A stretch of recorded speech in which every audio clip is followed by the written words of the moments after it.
아따, 주인님들. 오늘도 잘 지내셨소? 춘심이가 또 재미나게 들려드릴 이야기가 있으니께 얼른 앉으시고 귀 쫑긋 세워두소. 자, 주인님들. 오늘 이 춘심이가 풀어낼 이야기 보따리는 붓 대신 엽전 새는 소리만 좋아하던 한양의 부잣집 도령과 젓가락 대신 작두 타는 척 연기만 하던 어설픈 처녀 무당에 대한 사연이랍니다. 이야기의 시작은 칠흑 같은 어둠이 깔린 한양의 어느 밤, 고관대작 김참판의 호화로운 저택에서부터 비롯된답니다. 그날 밤 대감댁 안방마님의 애지중지하던 외동딸 귀한 아씨의 손에서 시집올 때 가져온 가보인 옷가락지 하나가 감쪽같이 사라져버렸지요. 아이고, 내 가락지, 내 귀한 옷가락지가 없어졌다. 당장 집안을 샅샅이 뒤져라. 누가 감히 내 물건에 손을 댔느냐. 김참판의 안방마님은 실성한 사람처럼 울부짖으며 온 집안을 발칵 뒤집어 놓았습니다. 하지만 하인들이 쥐구멍 하나까지 모두 뒤져보아도 옷가락지는 그림자조차 찾을 수 없었지요. 집안에는 불길한 그림자가 드리워졌고 사람들의 얼굴에는 근심과 불안이 가득했습니다. 그런데 주인님들, 이 사건에 얽힌 흉흉한 소문이 있었으니 바로 그 옷가락지에 대한 것이었답니다. 하인들 사이에서 은밀하게 속삭이는 말에 따르면 그 옷가락지는 단순한 가락지가 아니었다지 뭡니까? 쉬잇! 조용히 하게나. 듣자 하니 그 옷가락지에 밤마다 여인의 곡소리가 들렸다지 뭔가. 뭐시? 곡소리라니? 정말이냐? 그렇고 말고 밤마다 내 것을 내어놓으라며 울부짖는 소리가 들렸다고 하더이다. 필시 옷가락지에 죽은 여인의 혼이 씌었거나 혹은 원혼이 깃든 것이 틀림없다네. 그 흉흉한 소문은 삽시간에 저작거리로 퍼져나갔고 사람들은 저마다 애군이 낀 물건이다. 귀신 들린 가락지다 라며 혀를 찼습니다. 김참판의 딸아씨는 그 소문을 듣고 공포에 질려 옷가락지를 찾기도 전에 알아눕게 되었지요. 김참판은 이대로 가다가는 집안의 명예가 땅에 떨어지고 딸의 혼삿길마저 막힐 것이라며 발만 동동 굴렀습니다. 그는 관에 신고도 해보고 이름난 도둑들을 모두 잡아들여 신문도 해보았지만 아무런 소득도 없었지요. 온갖 방법을 다 써봤지만 귀신 들린 옷가락지를 찾아줄 사람은 아무도 없었습니다. 김참판의 애를 태우던 그 무렵 한양의 저작거리에는 혜성처럼 등장한 한 처녀 무당에 대한 소문이 파다하게 퍼져나가고 있었답니다. 글쎄, 죽은 사람의 혼과도 대화한다는 신통한 처녀 무당이 나타났다지 뭔가. 뭐시? 정말이냐? 어미를 잃고 울던 이웃집 아이에게 그 애미 혼을 불러다 마지막 인사를 시켰다더군. 저기 박상국 마님댁에 잃어버린 금비녀도 그 무당이 까치가 물어갔다고 일러줘서 정말 까치둥지에서 찾았다지 뭔가. 사람들은 그녀의 신기에 가까운 능력에 모두 혀를 내둘렀고 그녀를 신이 내린 딸, 즉 신딸이라 부르며 칭송했습니다. 그녀의 이름은 봉선. 나이는 이제 갓스물을 넘었을까 앳된 얼굴에 말수는 적었지만 그 눈빛만큼은 총명함으로 가득 찬 처녀였습니다. 하지만 주인님들, 이 봉선이라는 처녀 무당은 실은 신기라곤 눈꽃만큼도 없는 지극히 평범한 인간이었답니다. 그녀는 신내림은커녕 무당이 작두 타는 것을 구경조차 해본 적이 없는 순박한 산골 처녀였지요.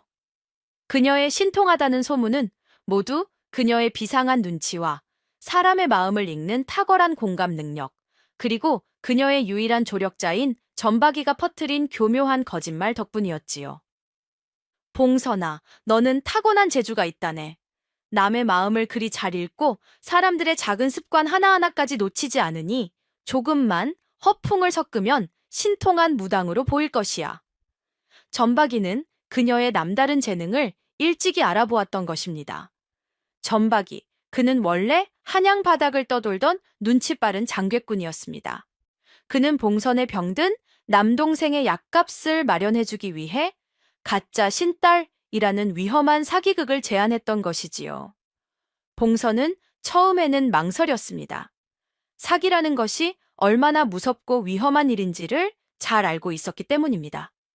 하지만 날마다 기침을 하며 피를 토하는 어린 동생의 모습을 보면 그 어떤 위험도 감수할 수 있었습니다. 그날부터 봉선과 전박이는 치밀한 계획을 세웠습니다. 전박이는 먼저 한양의 부잣집들을 돌며 그 집안에 얽힌 소문이나 하인들의 뒷이야기를 몰래 수집했습니다. 그리고는 봉선이 구판에 앉아 신들린 척 연기할 때 그 정보를 마치 신령님이 일러준 것처럼 봉선의 입을 통해 흘려보냈지요. 봉선은 타고난 눈치와 총명함으로 전박이가 준 정보를 기가 막히게 각색하여 사람들의 마음을 쥐락펴락했습니다. 그렇게 봉선은 병든 동생의 약값을 벌기 위해 가짜 신딸이라는 위험하고 아슬아슬한 이중 생활을 시작했던 것입니다. 그녀의 구판은 매번 성공을 거두었고 그녀의 명성은 하루가 다르게 하늘 높은 줄 모르고 치솟았지요. 김참판은 자신이 그토록 경멸하던 무당을 집에 불러들여야 한다는 사실에 자존심이 상했지만 옷가락지 사건으로 인해 딸이 알아눕고 집안 분위기마저 흉흉해지자 더 이상 다른 선택지가 없었습니다. 그는 지푸라기라도 잡는 심정으로 소문 속의 처녀 무당 봉선을 자신의 저택으로 불러들였지요. 봉선은 생전 처음 들어와 보는 고관대작의 저택에 잠시 주눅이 드는가 싶었지만 이내 평정을 되찾고 특유의 눈치로 김참판의 표정과 그의 주변 분위기를 살피기 시작했습니다. 그녀는 그의 얼굴에서 재물을 잃은 것에 대한 분노와 딸의 안위에 대한 깊은 걱정이 뒤섞여 있는 것을 읽어낼 수 있었습니다. 김참판은 겉으로는 무당을 무시하는 듯한 태도를 보였지만 그의 눈빛에는 간절함이 가득했습니다. 내년이 정말로 죽은 자의 혼과도 대화하고 잃어버린 물건의 행방을 알아낸다는 것이 사실이냐? 송구하오나 대감, 소인은 그저 신령님의 뜻을 전하는 미천한 몸일 뿐이옵니다. 봉선은 일부러 목소리를 낮추고 신비로운 분위기를 연출하며 대답했습니다. 대감댁에 무슨 근심이 있으신지 저의 신령님께서 이미 알고 계시니 말씀해 보시지요. 그녀의 당돌한 태도에 김참판은 내심 놀랐지만 이내 자신의 딸에게 닥친 불행과 사라진 옷가락지 사건에 대해 털어놓기 시작했습니다. 그는 마지막으로 봉선에게 큰 보상을 약속했지요. 만약 내년이 내 딸의 옷가락지를 찾아내고 이 집안의 근심을 해결해 준다면 네가 평생을 살고도 남을 만한 돈을 주겠다.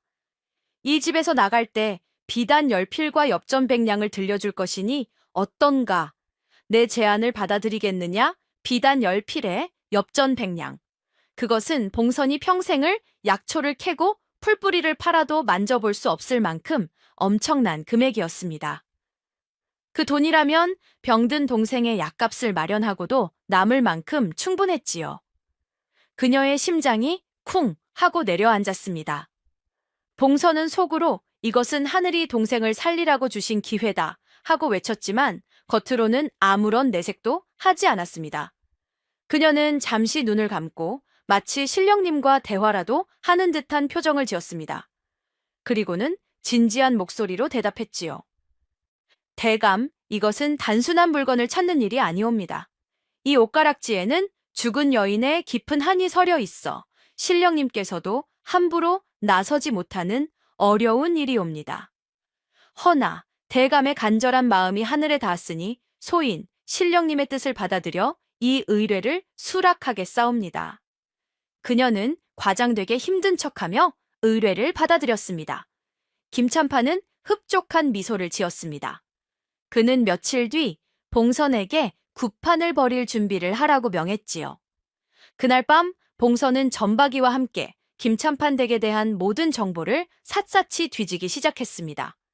옷가락지를 잃어버린 딸 아씨의 평소 습관, 집안의 대소사, 그리고 하인들의 입에서 나오는 온갖 소문들까지.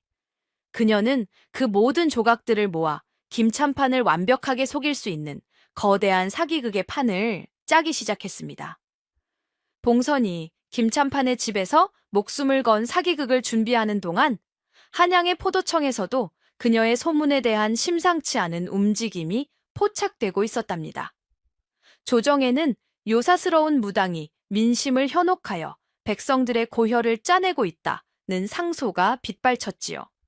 특히 미신을 혐오하고 이성적인 판단을 중시하는 젊은 신진 관료들은 이러한 무당들의 행태가 나라의 기강을 어지럽힌다고 강력하게 비판했습니다. 포도청의 수장인 포도대장은 이 문제의 심각성을 깨닫고 가장 유능하고 원리 원칙을 중시하는 신입 무관 하나를 불러 비밀 임무를 내렸습니다. 그의 이름은 한겸. 그의 나이는 이제 갓스물을 넘었을까 훤칠한 키에 반듯한 용모를 가졌지만 그 눈빛만큼은 칼날처럼 날카롭고 성정은 고지식하기 짝이 없는 이성적인 젊은이였습니다. 그는 미신을 극도로 혐오했으며 무당들의 사기 행각을 보면 혀를 차기 일쑤였지요.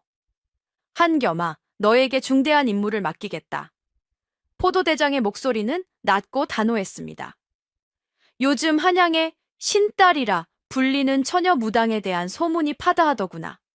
그녀가 사람들을 홀려 억만금을 뜯어낸다는 소문도 있고 심지어는 고관대작의 집까지 드나들며 그 집안의 비밀을 캐낸다는 흉흉한 소문마저 들려온다. 그는 한겸의 눈을 똑바로 바라보며 말했습니다. 나는 미신 따위를 믿지 않는다.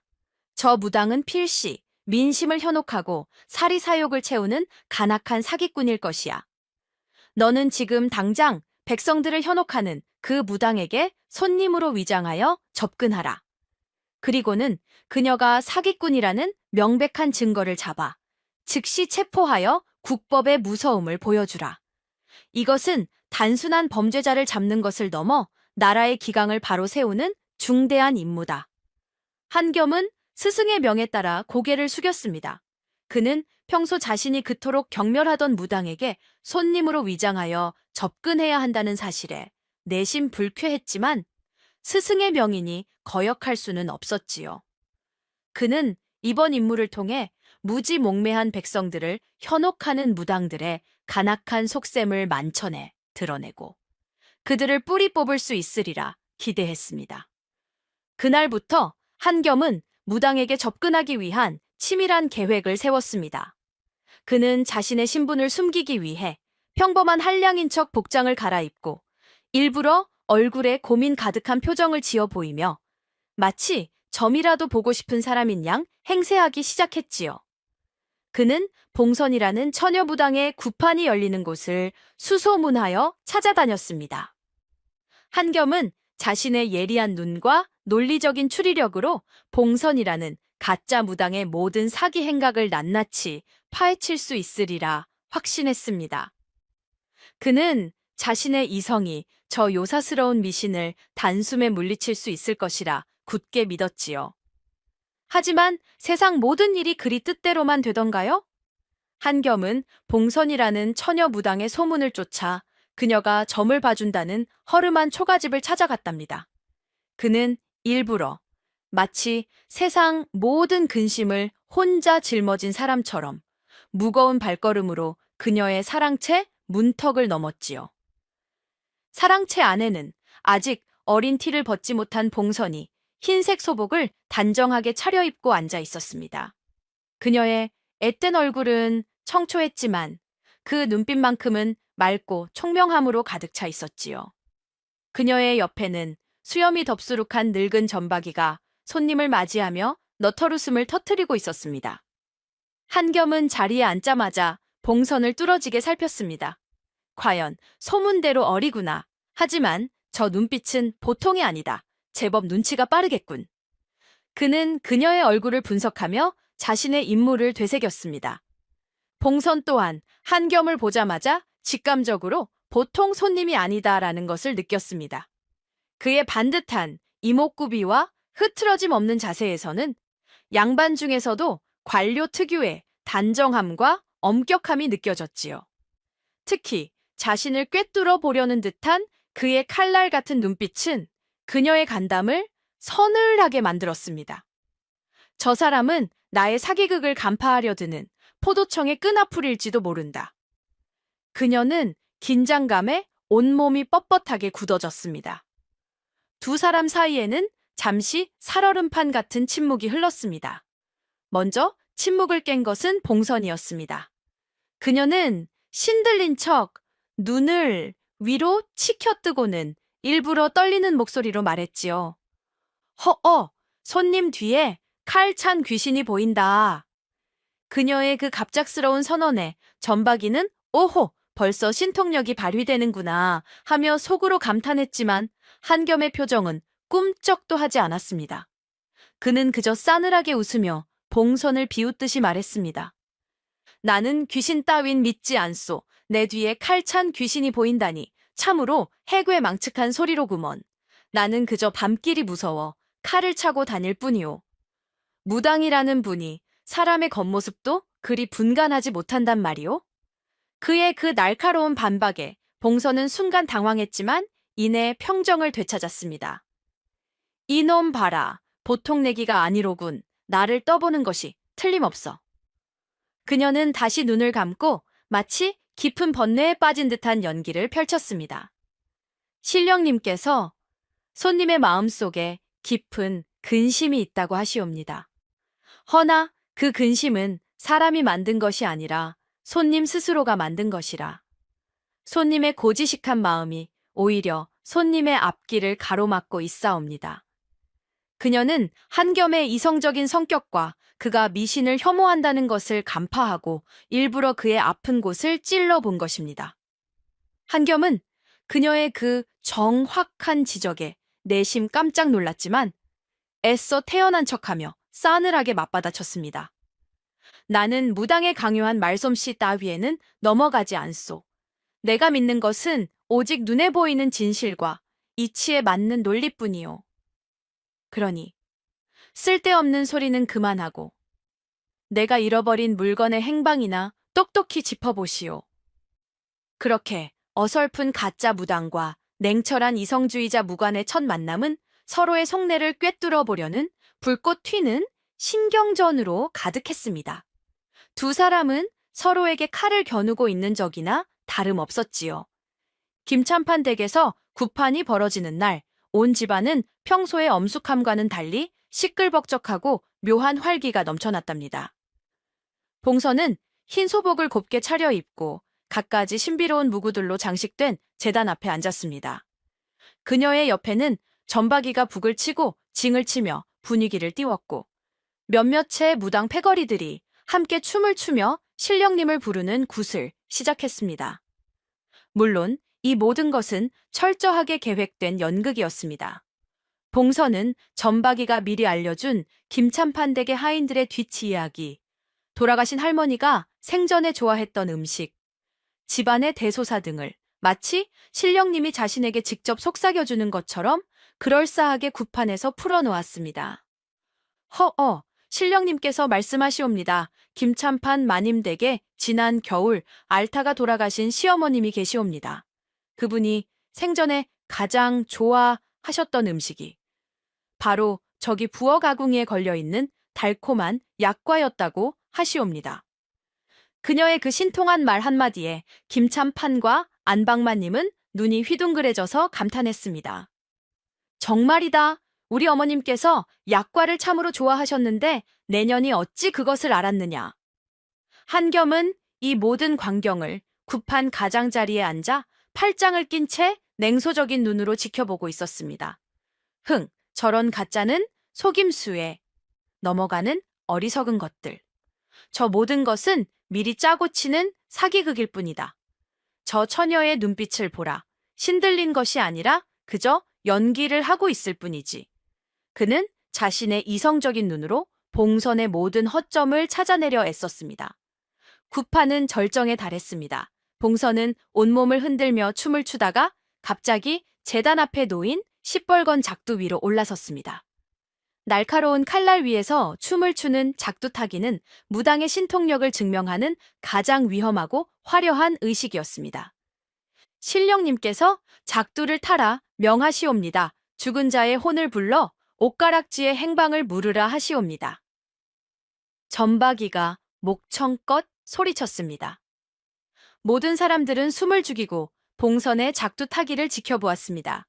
한겸의 눈빛 또한 날카로워졌습니다. 좋다. 내년이 정말 신통하다면 저 작두 위에서 칼날에 베이지 않고 춤을 춰보아라. 하지만 봉선은 이미 전박이와 미리 계획을 해두었습니다.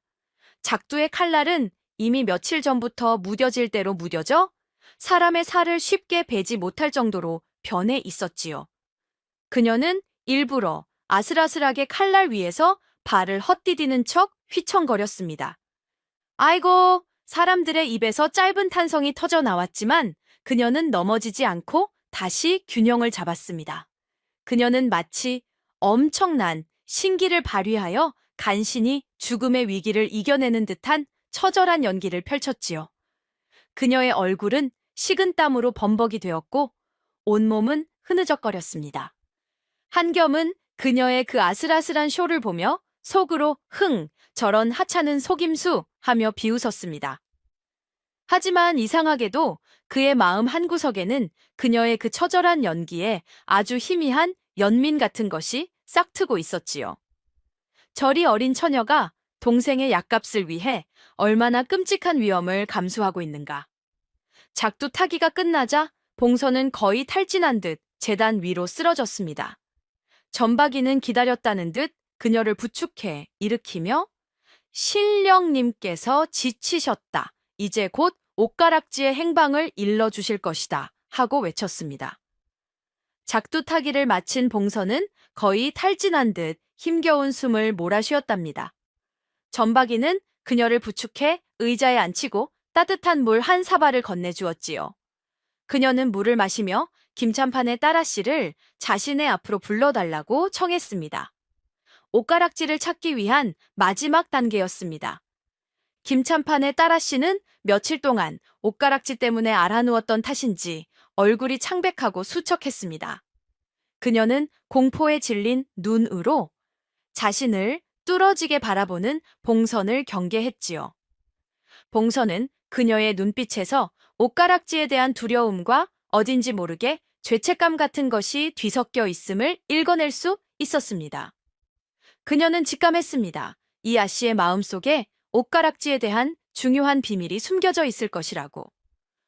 봉선은 일부러 목소리를 낮추고 마치 신령님께서 자신의 입을 통해 속삭여 주시는 것처럼 다정하고도 차분하게 말을 건넸습니다. 아가씨, 너무 두려워 마셔요. 신령님께서는 아가씨의 고통스러운 마음을 알고 계시옵니다. 옷가락지에 깃든 원호는 아가씨를 해치려는 것이 아니라 그저 자신의 억울함을 알아달라 외치고 있을 뿐입니다. 그녀는 말을 이었습니다. 신령님께서 말씀하시옵니다. 아가씨의 마음속에 지난 며칠간 가장 크게 자리 잡고 있는 근심이 있다고 하시옵니다. 그것은 바로 옷가락지 때문만이 아니라 다른 누군가에 대한 깊은 걱정이라고. 그것은 아가씨께서 최근 집안의 연못 근처에서 웬 삿갓 쓴 사내와 언성을 높이며 다툰 적이 있다는 사실과 관련된 근심이라고. 그것이 과연 무엇인지 신령님께서는 궁금해 하십니다. 봉선은 자신의 뛰어난 공감 능력과 눈치를 총동원하여 아씨의 표정과 몸짓에서 읽어낸 정보들을 조합해 마치 신통력처럼 풀어낸 것이었습니다. 그녀는 아씨의 얼굴에서 최근 있었던 어떤 다툼에 대한 죄책감과 그 사내에 대한 걱정을 읽어냈던 것입니다. 봉선이 말을 마치는 순간 김찬판의 딸 아씨의 얼굴은 마치 하얗게 질린 비단처럼 변했습니다. 그녀는 자신이 감추고 있던 비밀이 신의 뜻으로 드러난 것에 경악을 금치 못했지요. 그녀의 눈은 공포와 함께 봉선을 향한 믿음으로 가득 차기 시작했습니다. 아니, 아저씨, 아줌마, 당신이 어찌 그것을 아시오? 아씨의 그 반응에 김찬판과 안방마님은 깜짝 놀라며 봉선의 신통력을 굳게 믿게 되었습니다. 그들은 아씨에게 어서 그 근심이 무엇인지 말하라며 재촉했지요. 아씨는 결국 모든 것을 털어놓을 수밖에 없었습니다. 사실 제가 옷가락지를 잃어버리기 며칠 전 연못 근처에서 삿갓을 쓴 낯선 사내와 마주쳤사옵니다. 그 사내가 그 사내가 우리 아버님께 원한이 있는 듯한 말을 하기에 제가 그만 그와 다투다가 그만 제 손에서 옷가락지를 놓쳐 연못가로 굴러 떨어뜨리고 말았습니다. 그 사내는 제가 옷가락지를 찾으려 할 때 저를 밀치고 도망쳤사옵니다. 그녀는 원혼이 깃들었다는 소문이 사실일까 두려워 이 모든 사실을 숨겨왔던 것입니다. 김찬판의 딸아 씨의 고백은 봉선의 완벽한 사기극에 날개를 달아주었답니다. 그녀는 신들린 듯한 목소리로 옷가락지가 연못 근처 버드나무 아래에 묻혀 있다고 선언했지요. 신령님께서 말씀하시옵니다. 옷가락지는 연못가 가장 오래된 버드나무 아래 깊은 곳에 묻혀 있사옵니다. 허나 그곳에는 죽은 자의 깊은 한이 서려 있으니 함부로 손을 댔다가는 더 큰 애군이 닥칠 것입니다. 오직 신령님의 뜻을 받은 저만이 그 한을 달래고 옷가락지를 찾아낼 수 있을 것이옵니다. 그녀의 말대로 김찬판의 하인들이 연못가 버드나무 아래를 파내려 가자 과연 땅속 깊은 곳에서 시커먼 흙에 덮인 옷가락지가 그 모습을 드러냈습니다. 찾았다. 정말로 옷가락지가 나왔다. 김찬판과 안방마님 그리고 모든 집안 사람들은 봉선의 신통력에 경악을 금치 못했습니다. 그들은 그녀를 마치 살아있는 신령님처럼 떠받들며 정말로 신이 내린 무당이로구나.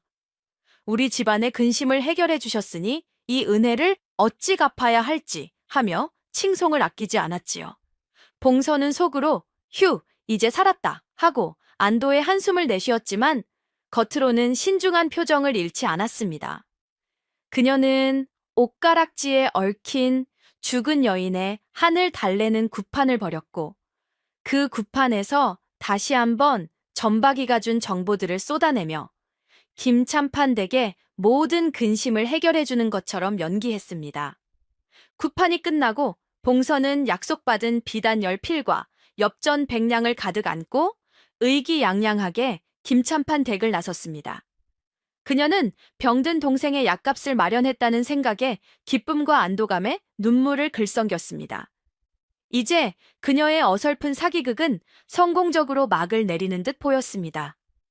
하지만 주인님들, 이 모든 광경을 처음부터 끝까지 지켜본 한 사람, 바로 포도청의 신입 무관 한겸은 결코 의심을 거두지 않았답니다. 그의 날카로운 눈에 봉선의 그 모든 신통력은 너무나도 치밀하게 계산된 연기일 뿐이었습니다. 그는 구판이 끝나자마자 봉선이 옷가락지를 찾은 버드나무 아래로 달려갔습니다. 그는 주변의 흙을 자세히 살피다가 무언가에 긁힌 듯한 희미한 흙의 흔적과 발자국 몇 개를 발견했습니다. 아무래도 누군가 미리 파두었던 것을 다시 덮어두었던 흔적이야. 그리고 저 발자국은 여인의 것이로군. 그는 다시 봉선의 구판을 떠올렸습니다. 죽은 자의 혼이 어쩌고 연못가 삿갓 쓴 사내와 다퉜다. 그의 귀에는 봉선의 그 모든 말들이 마치 사건의 단서를 쫓는 수사관의 추리처럼 들렸습니다. 그녀는 죽은 혼과 대화한 것이 아니다. 그녀는 사람들의 말과 행동, 표정에서 단서를 찾아내고 그것을 교묘하게 조합하여 마치 신통력인 양포장했던 것이다. 한겸은 봉선이라는 처녀 무당의 지혜와 눈치에 놀라움을 금치 못했습니다. 그는 자신이 찾던 사기꾼이 아니라 자신과 같은, 아니, 어쩌면 자신보다 더 뛰어난 추리력과 관찰력을 가진 존재와 마주하고 있었던 것입니다. 그는 직감했습니다. 이 사건 뒤에는 분명 자신이 모르는 더 큰 비밀이 숨겨져 있을 것이라고. 그리고 그 비밀의 열쇠는 바로 그 삿갓 쓴 사내에게 있을 것이라고. 그는 봉선을 잡는 것을 잠시 유보하고 그 검은 삿갓대 정체를 비밀리에 추적하기 시작했습니다.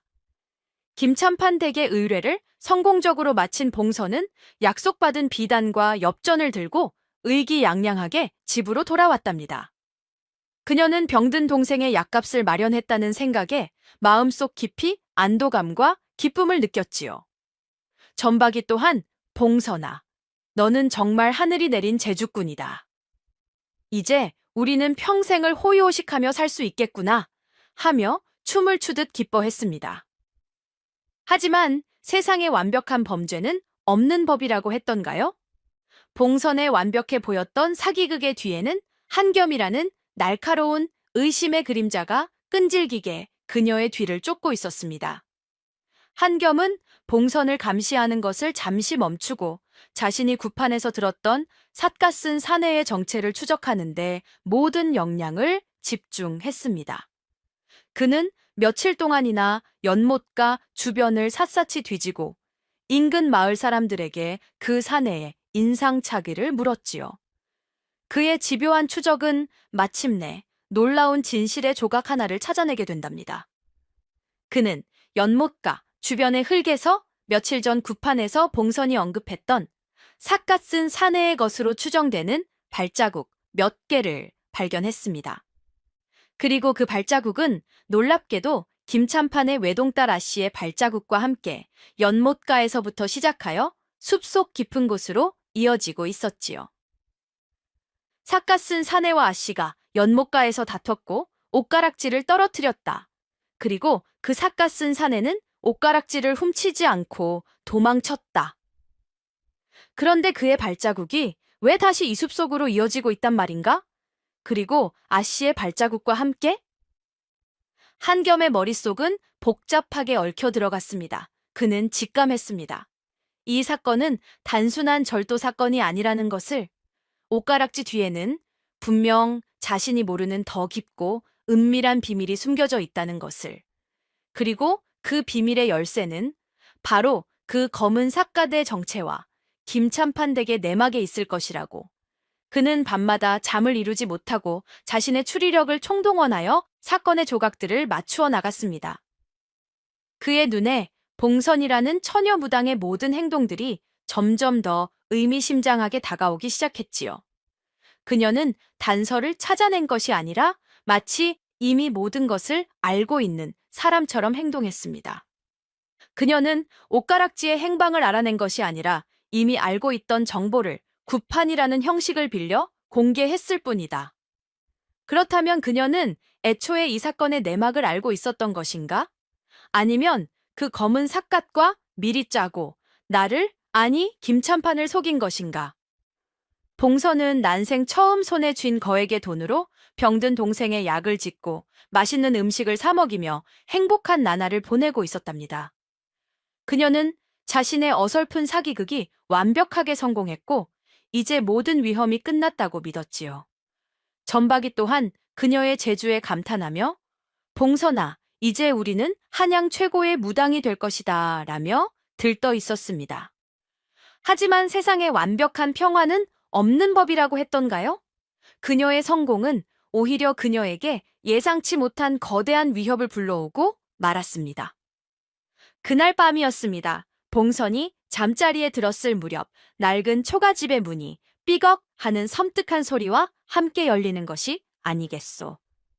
그리고 그 문틈으로 칠흑 같은 어둠 속에서 검은 삿갓들 깊이 눌러쓴 괴한 하나가 소리 없이 안으로 들어오는 것이었습니다. 봉선은 공포에 질려 비명조차 지를 수 없었습니다. 그녀는 이불 속에 몸을 웅크리고 덜덜 떨 수밖에 없었지요. 검은 삿갓은 봉선에게로 다가와 그녀의 멱살을 거칠게 붙잡았습니다.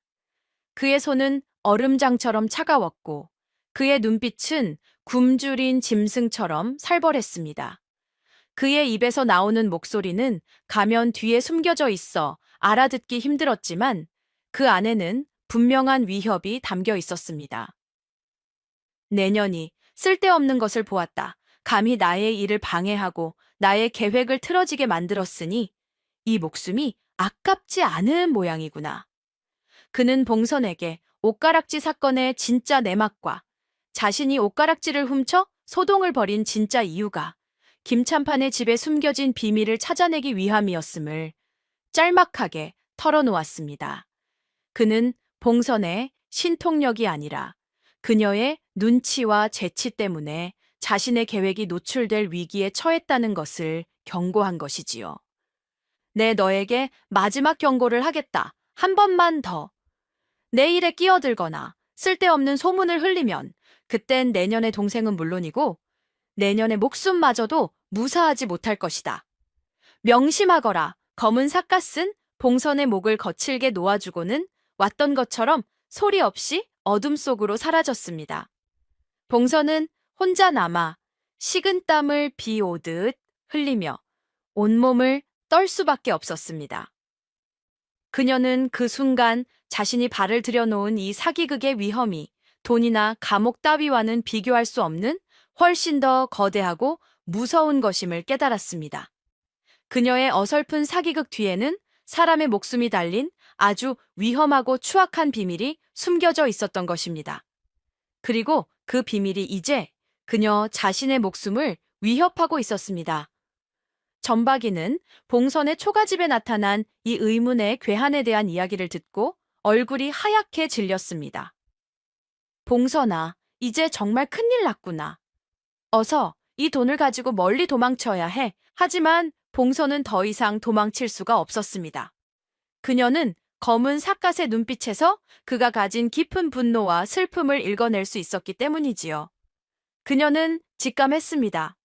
검은 삿갓 또한 자신처럼 억울함을 풀기 위해 싸우는 또 다른 피해자일 것이라고. 밤새도록 잠 한숨 자지 못하고 고민하던 봉선은 다음 날 아침 포도청에 신입 무관 한겸을 찾아갔답니다.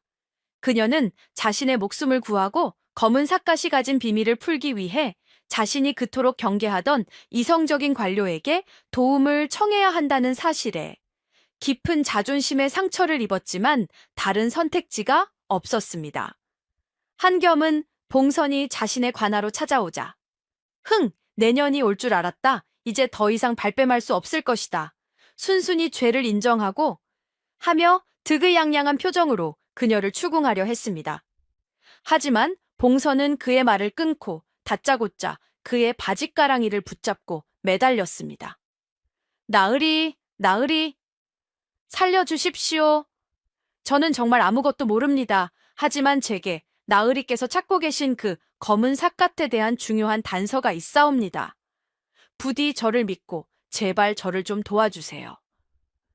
그녀는 어둠 속에서 겪었던 끔찍한 위협과 검은 삿갓이 김찬판의 집안에 얽힌 비밀을 캐고 있다는 사실을 한겸에게 모두 털어놓았습니다. 한겸은 봉선의 이야기를 듣고 깜짝 놀라지 않을 수 없었습니다. 그는 검은 삿갓이 단순한 도적이 아니라 김찬판 집안의 비밀과 얽힌 더 큰 배후가 있는 인물이라는 것을 직감했지요. 그는 봉선의 말이 자신이 추리하던 사건의 조각들과 정확히 일치한다는 것을 깨달았습니다. 하지만 그는 여전히 그녀가 사기꾼이라는 의심을 거두지 않았습니다. 그는 그녀를 날카롭게 쏘아보며 물었지요. 내년이 지금 저 괴한에게서 벗어나기 위해 내게 거짓말을 하는 것이냐? 내가 어찌 너 같은 요사스러운 무당을 믿고 내 귀한 시간을 낭비한단 말이냐? 나으리, 저는 나으리를 속인 적이 없습니다. 봉선은 눈물로 호소했습니다. 제가 가진 것은 그저 비상한 눈치와 사람의 마음을 읽는 재주뿐입니다. 그것을 이용하여 병든 동생의 약값을 벌기 위해 어설픈 사기극을 벌였을 뿐입니다. 저를 믿지 못하시겠다면 저의 집을 샅샅이 뒤져보셔도 좋습니다. 그녀의 그 솔직한 고백에 한겸은 잠시 당황했지만 이내 결심을 굳혔습니다. 그는 직감했습니다. 이 처녀의 어설픈 사기극 속에 자신이 해결해야 할 진짜 사건의 핵심이 숨겨져 있다는 것을. 그리고 그녀의 눈물 속에는 그 어떤 거짓도 없는 진심이 담겨 있다는 것을. 그는 한숨을 내쉬며 봉선에게 손을 내밀었습니다. 좋다. 내 말을 믿어주겠다. 허나 명심하거라. 만약 내년이 나에게 조금이라도 거짓을 고하거나 내 임무에 방해가 된다면 그땐 내 손으로 내 목숨을 거둘 것이다. 나를 따라라. 이제부터 너와 나는 한패다. 그렇게 어설픈 가짜 무당과 냉철한 이성주의자 무관의 기묘하고도 아슬아슬한 동맹이 시작되었습니다. 두 사람은 처음부터 끝까지 티격태격하면서도 서로의 다른 능력을 통해 환상의 호흡을 보여주었지요. 봉선은 특유의 친화력과 눈치로 저작거리와 하인들 사이에서 정보를 모았고, 한겸은 예리한 추리력으로 그 정보들을 분석하여 사건의 조각들을 하나씩 맞추어 나갔습니다. 이 과정에서 두 사람은 서로의 다른 모습에 조금씩 끌리기 시작했습니다. 한겸은 봉선의 순수한 마음과 강인한 생명력에 매료되었고, 봉선은 한겸의 고지식한 정의감과 자신을 지켜주려는 듬직한 모습에 마음을 열었지요. 봉선과 한겸의 기묘한 동맹은 생각보다 훨씬 더 놀라운 결과를 가져왔답니다. 두 사람은 서로의 약점을 완벽하게 보완하며 김참판 댁에 얽힌 사건의 진실을 빠르게 파헤쳐 나갔지요. 봉선은 무당이라는 자신의 신분을 이용하여 김참판 댁 하인들의 마음을 얻고 그들의 입에서 나오는 온갖 소문과 뒷이야기들을 수집했습니다. 그녀는 낮에는 어리숙한 무당 행세를 하며 하인들의 고민을 들어주고, 밤에는 점박이와 함께 그들의 이야기 속에 숨겨진 단서들을 분석했지요.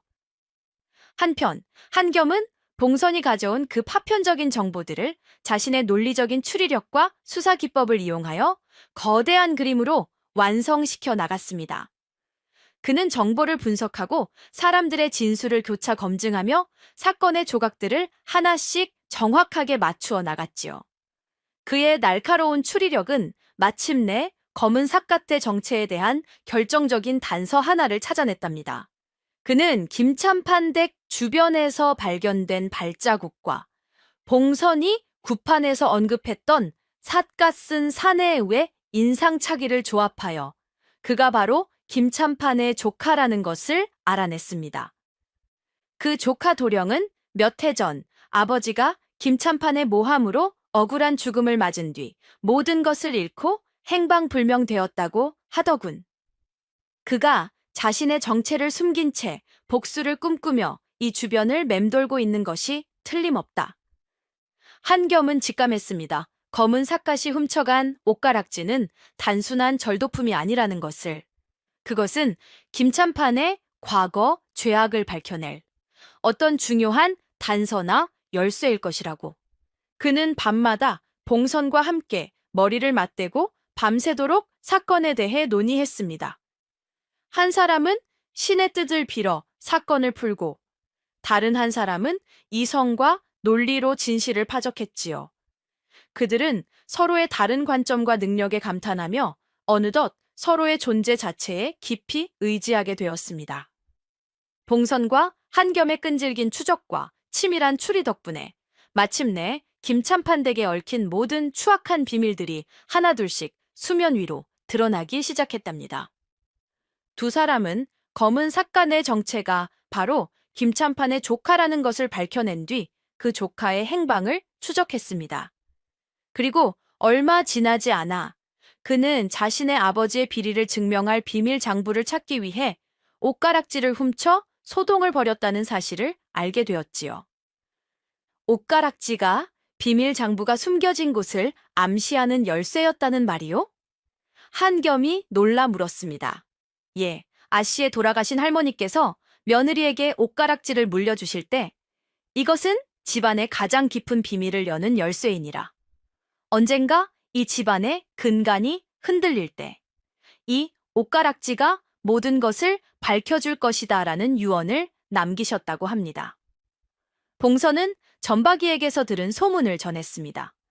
그들은 김참판 댁의 구조와 아씨의 할머니가 생전에 아끼던 물건들을 토대로 옷가락지가 가리키는 장소를 추리해 나갔습니다.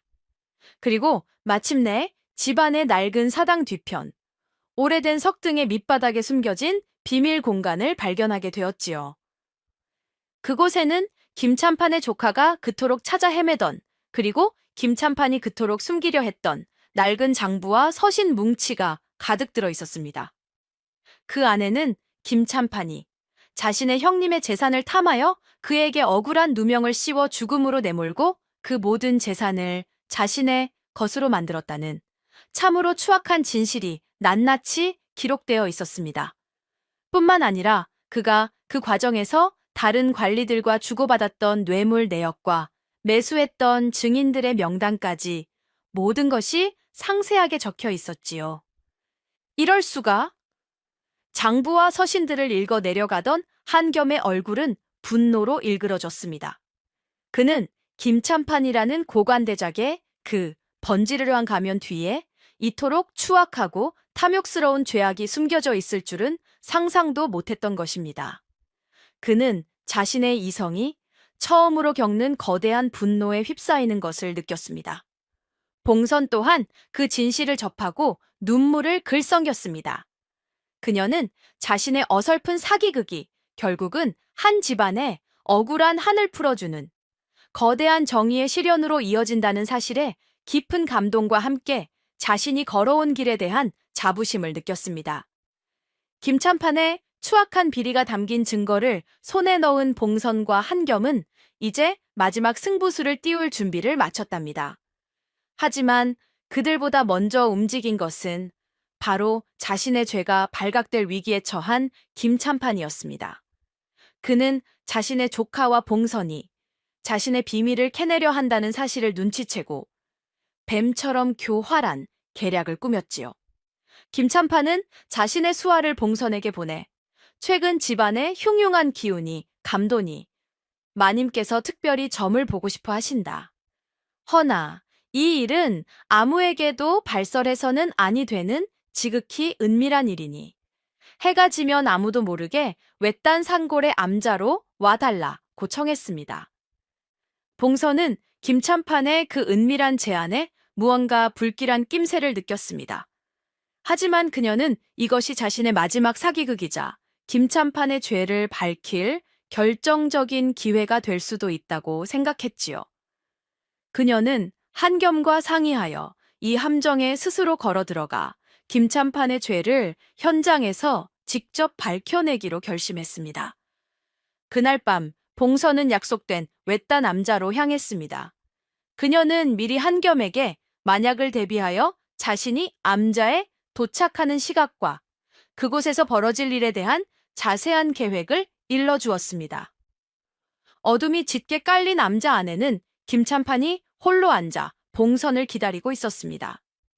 그의 얼굴에는 온화한 미소가 걸려 있었지만 그 눈빛은 칼날처럼 차갑고 섬뜩했지요. 봉선은 애써 침착함을 유지하며 그의 앞에 앉았습니다.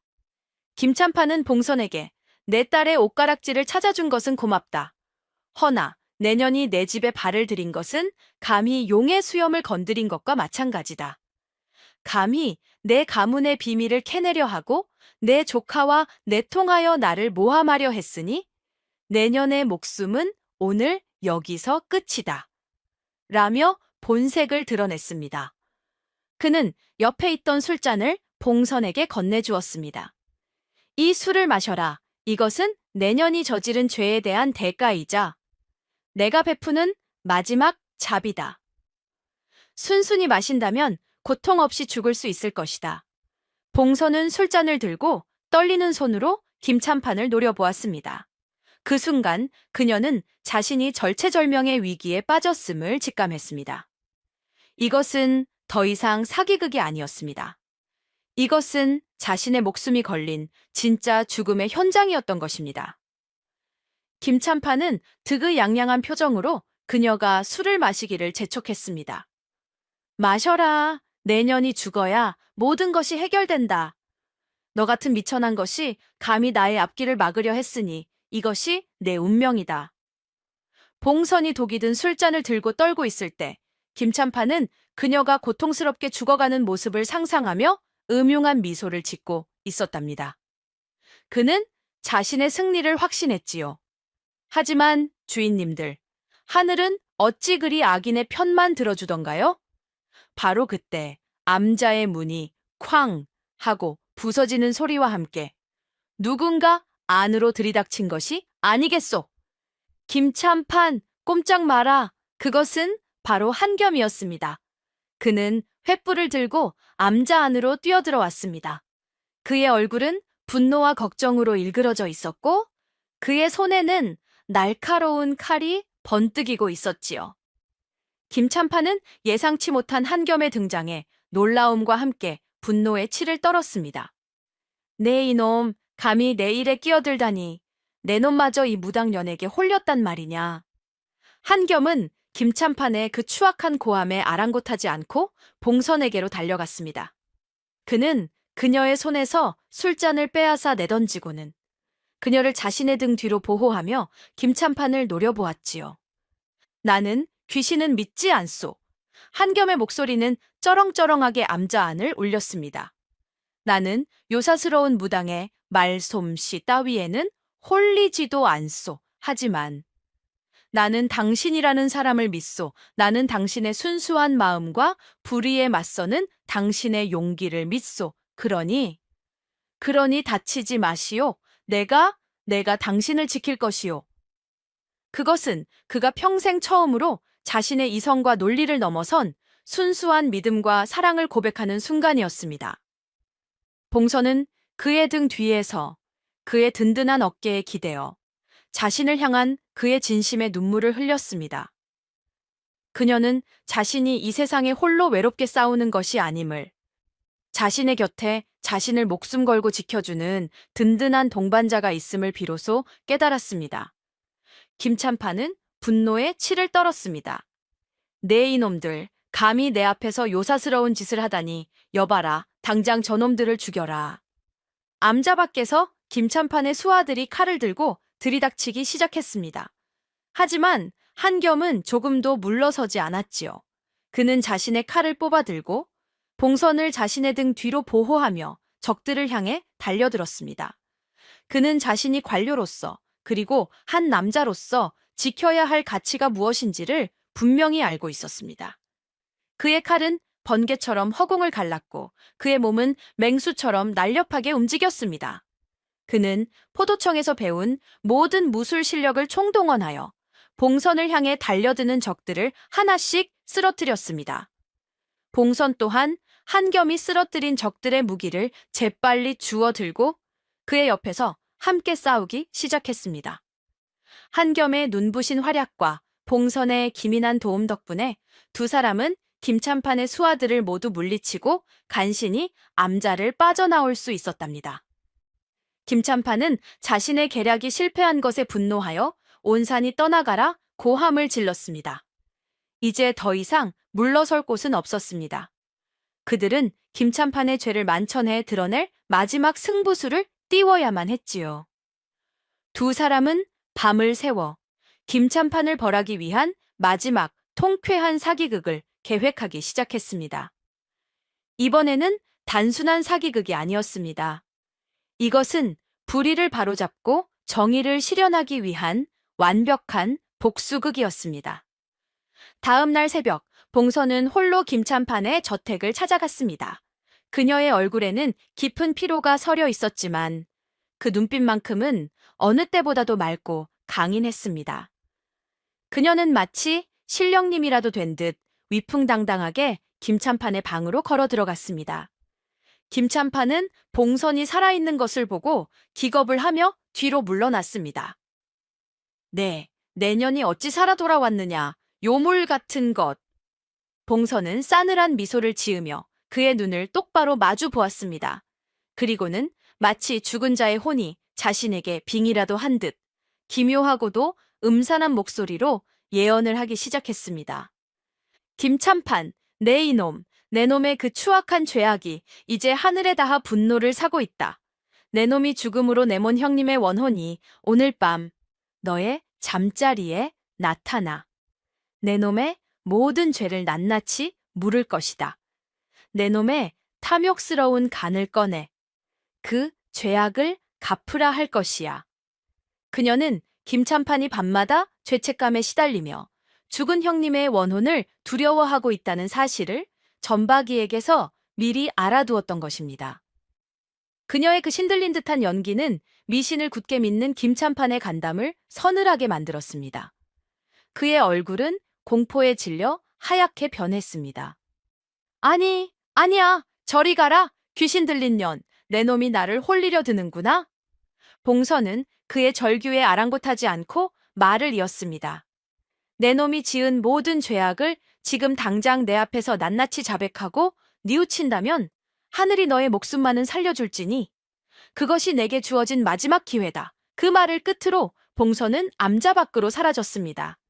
김찬파는 혼자 남아 공포에 질려 자신이 저지른 모든 죄를 하나하나 되뇌며 매일 밤 죽은 형님의 원혼이 나타날 것을 두려워하며 벌벌 떨었습니다. 그날 밤 김찬판의 집은 그야말로 지옥으로 변했습니다. 한겸과 그의 포도청 동료들이 귀신으로 완벽하게 위장하여 김찬판의 집을 덮쳤기 때문이지요. 그들은 창문으로 기어들어오고 벽을 타고 올라가며 김찬판의 방 곳곳에서 끔찍한 귀신 소리를 내고 불을 지르는 척 소동을 벌였습니다. 김찬판은 공포에 질려 자신의 모든 죄를 술술 자백하기 시작했습니다. 그날 밤 김찬판의 저택은 그야말로 지옥 그 자체였답니다. 칠흑 같은 어둠 속에서 집안 곳곳에서는 기괴한 곡소리와 함께 무언가 차가운 기운이 스멀스멀 기어들어오는 듯 했습니다. 으흐흑, 내 간을 내어놓아라. 내 피를 받아내어라. 도둑이야, 도둑이 들었다. 아니, 귀신이다. 귀신이 나타났다. 김찬파는 자신의 방에서 며느리 봉선이 낮에 했던 예언이 현실이 되는 것을 보고는 공포에 질려 이불 속에 몸을 웅크린 채 벌벌 떨었습니다. 그의 눈에는 마치 죽은 형님의 원혼이 창문 너머에서 자신을 노려보고 있는 것처럼 보였지요. 바로 그때였습니다. 쾅! 하는 소리와 함께 그의 방문이 저절로 열리는가 싶더니 어둠 속에서 하얗게 얼굴을 분칠한 귀신처럼 창백한 존재 하나가 비틀거리는 걸음으로 안으로 들어오는 것이 아니겠소. 그리고 그 귀신의 손에는 섬뜩한 빛을 내는 칼날이 들려 있었습니다. 내 놈의 죄를 묻기 위해 왔다. 내 놈의 피로 나의 억울함을 씻으리라. 그것은 한겸과 그의 포도청 동료들이 완벽하게 귀신으로 위장하여 버리는 연극이었습니다. 그들은 미리 김찬판의 집에 잠입하여 집안의 구조를 파악하고 그가 평소 두려워하는 것이 무엇인지를 알아두었지요. 그들은 천장에서 밧줄을 매달아 마치 사람의 그림자가 벽을 타고 움직이는 것처럼 보였고 부엌에서는 냄비와 그릇을 부딪혀 귀신이 접시를 깨는 듯한 소리를 냈습니다. 심지어는 미리 준비해둔 먹물과 피 묻은 천을 이용하여 벽에 섬뜩한 그림을 그리기도 했지요. 김찬파는 그 모든 기이한 현상들 앞에서 완전히 이성을 잃었습니다. 그는 자신의 침대 밑으로 기어들어가 내가 잘못했다. 내가 죽을 죄를 지었다. 부디 나를 살려다오 하며 울부짖었습니다. 그는 봉선이 낮에 했던 예언을 떠올렸습니다. 내 놈이 지은 모든 죄악을 지금 당장 내 앞에서 낱낱이 자백하고 뉘우친다면 하늘이 너의 목숨만은 살려줄지니?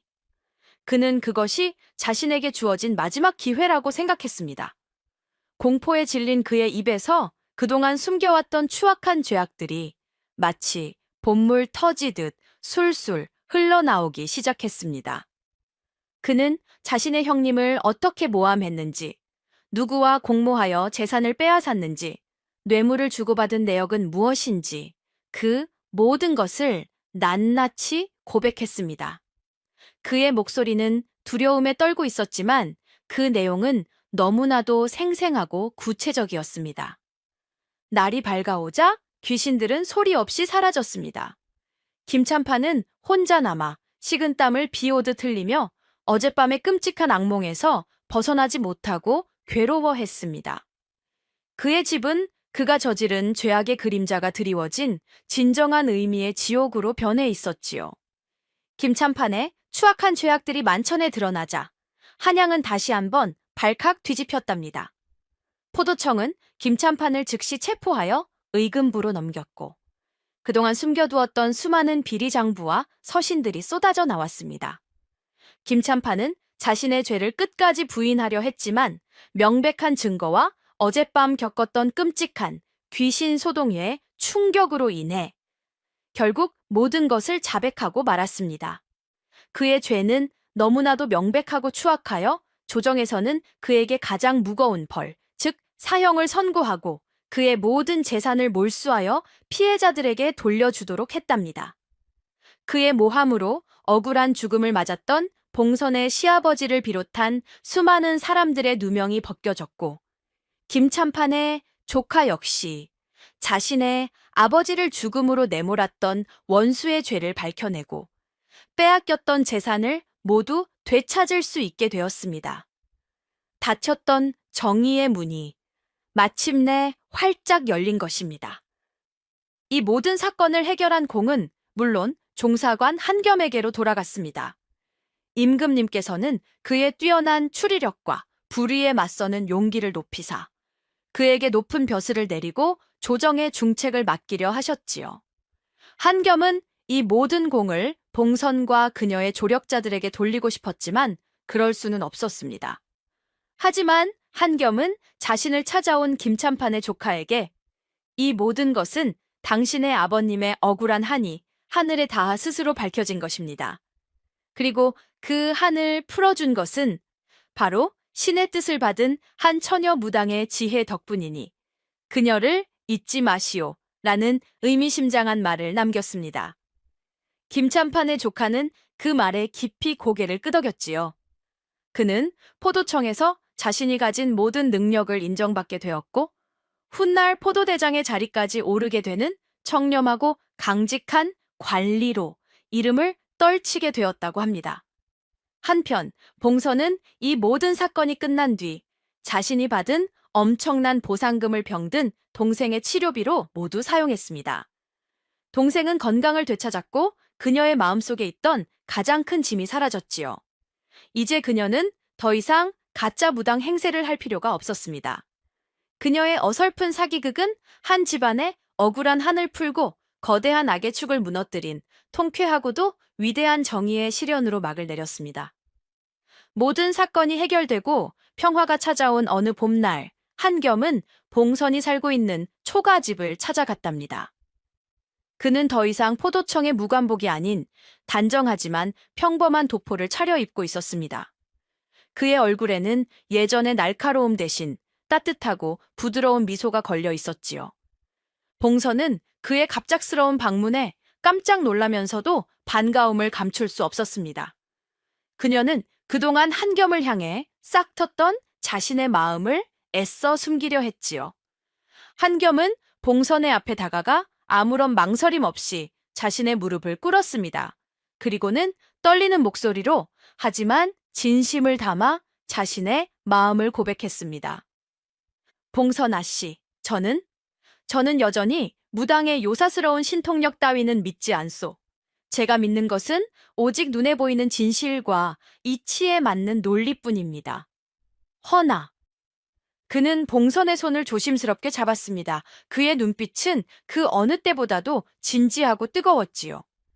하지만 아씨, 당신이라는 사람은 내 평생을 바쳐 믿고 사랑하고 싶소.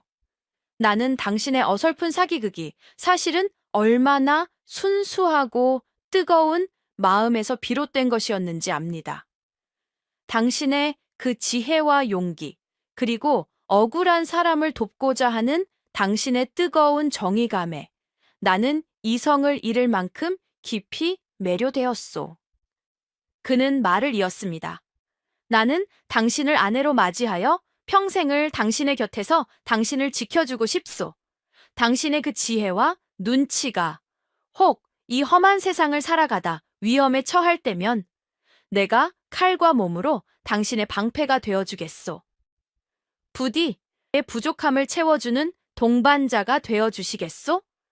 한겸의 진심 어린 고백에 봉선은 눈물을 글썽겼습니다. 그녀는 평생을 자신을 가짜 무당이라 속여왔고 자신의 진짜 마음을 드러내지 못하고 살아왔습니다. 그런데 지금 이 세상에서 가장 이성적이고 올곧은 무관이 자신의 모든 것을 받아들이고 자신을 사랑한다고 고백하고 있었던 것입니다. 그녀는 수줍게 고개를 끄덕였습니다. 그리고는 장난기 어린 미소를 지으며 그의 손을 꼭 잡았지요. 나으리, 어디 한번 제 진짜 신통력으로 우리 두 사람의 미래나 점쳐볼까 합니다만? 그녀의 그 장난스러운 말에